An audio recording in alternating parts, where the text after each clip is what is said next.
ब्रह्मपुर मु जगन्नाथ संस्कृति विषय किसी जहाँ अनुभव करी से विषय किसी कहूँ।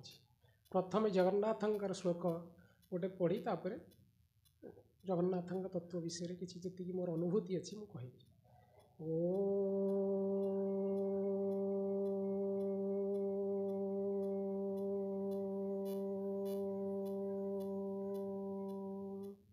नीलाद्रौ शंख मध्ये शतदल कमले रत्नसिंहासनस्थं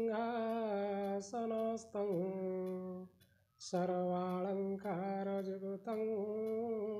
नवघनरुचिरं संयुक्तं चाग्रजेन भद्राया वामभागे रथचरणारदुति ब्रह्मरुद्रेन्द्र सेव्यं देवानां सारमिसं स्वजन परिवृतं ब्रह्मदारो स्मरामि।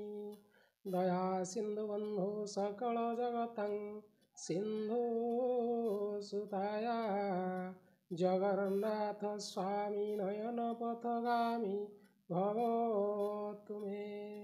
जगन्नाथ स्वामी नयन पथगामी भवतु मे।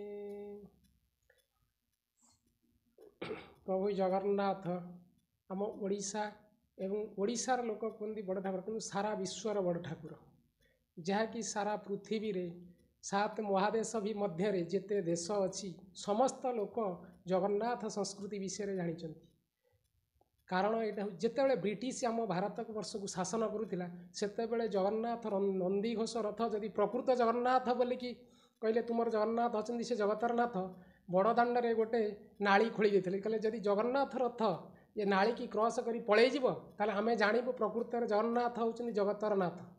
तेणु आज्ञा यहाँ तो हूँ आमर अनेक दिन तलर कथा आम शुणीचु किंतु मो निज अनुभूति कथा कहूँ आज्ञा 19 बात्या पूर्वर घटना कथा कहूँ।